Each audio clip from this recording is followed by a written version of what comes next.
Hey, Mama, before you rush to order all the homeschool books and planners, pause for a minute because the best way to start homeschooling might surprise you.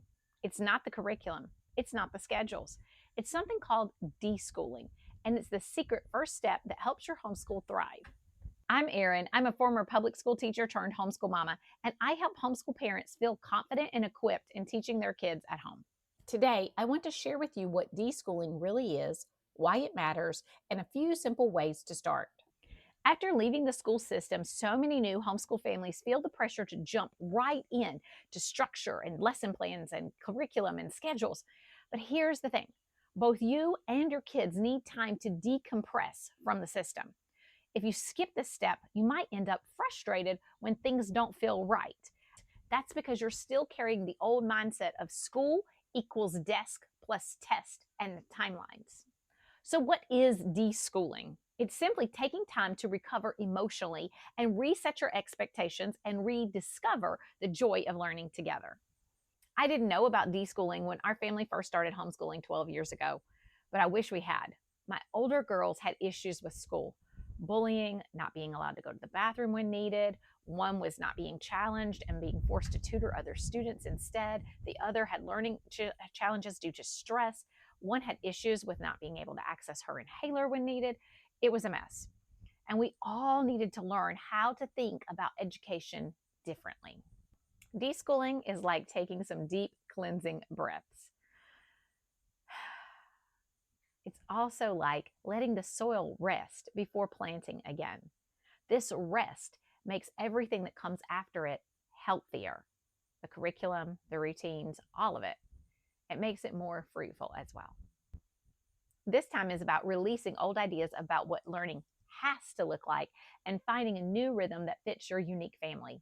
It's time to discover what your children are good at and how they learn best. So, what does deschooling look like in real life? Here's some examples. First, go outside, take some nature walks, visit a park, plant something together, collect leaves or rocks, observe plants and animals, sketch what you see. Second, read aloud every day. Pick fun books, not just educational ones. This counts as reading. It builds vocabulary, it helps focus and imagination, and it's good even for the older students too. And audiobooks count as well. Third, play games, board games, card games. They build math skills, reading, problem solving. It's very educational and lots of fun. Fourth, go on educational field trips. Visit museums, go on tours at businesses, visit farms, zoos, aquariums, state parks, libraries, historic sites. These trips are for the older kids as well. It's very important for middle schoolers and high schoolers to step away from the stress and the strain of what they think school is and just be kids again. Fifth, explore interest. Let your child pick a topic.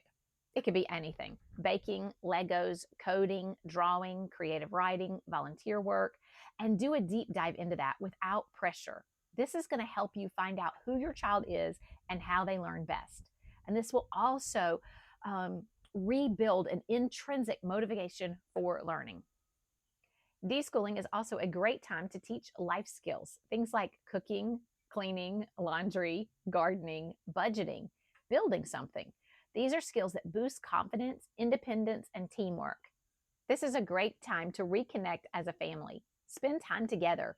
Use the walks, the games, the reading, the field trips to help rebuild connections between you and your children. And rest.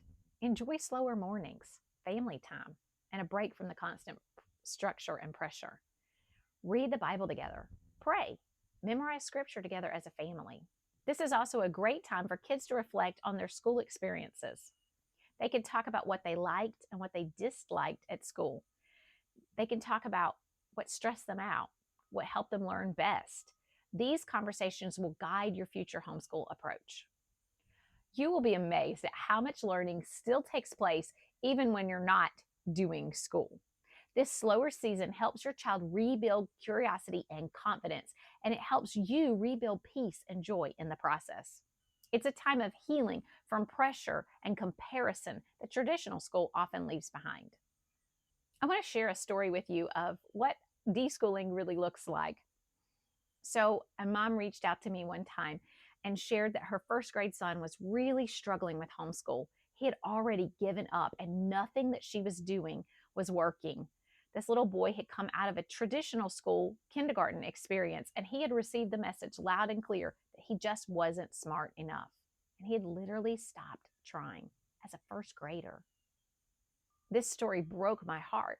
But as we talked, I realized that this little boy was great at art and he loved science. So I suggested that they put aside the curriculum for a while and focus on reconnecting as a family and rekindling his love of learning. I encouraged lots of field trips to museums and parks and nature trails and plenty of time just playing outside. I told her to spend this time focusing on what he was good at to rebuild his confidence. I suggested she'd call him a scientist and give him a science journal, a blank notebook where he could draw his discoveries. I encouraged her to let him explore, experiment, and record his observations in the journal. Reading and writing could wait. Those were causing stress.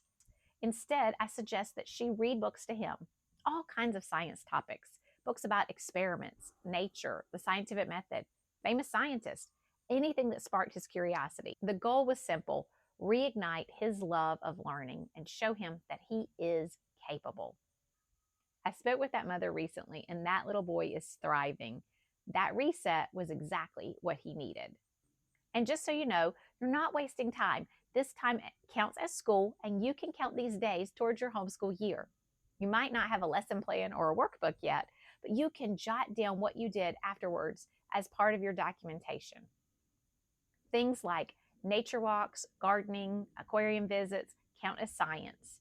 Budgeting and baking count as math. Read-alouds and scripture count for language arts.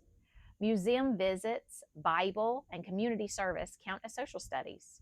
So how long should this deschooling period last? I'd say at least a month, but it really depends on your child. It should last long enough for you to understand your philosophy of education, what you believe about teaching and learning, for you to discover what your child is good at and how he or she learns best, and for you all to see that school isn't just books and grades and tests, but it's about learning and understanding and progressing. This phase isn't lost time. This is helping your family transition and rediscover the joy of learning together. So remember, slowing down now is actually speeding up later.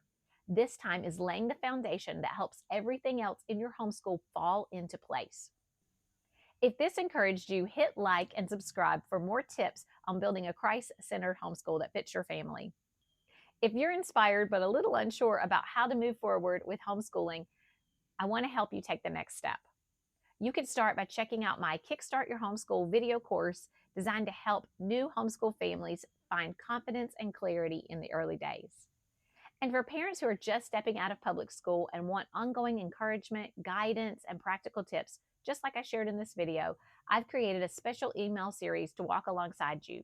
You'll get insights, encouragement, and actionable ideas to help your child discover the joy of learning. Click on the link in the description to join my course and sign up for my emails. I can't wait to support you to take those first steps in your homeschool journey. Happy homeschooling, and Mama, you've got this.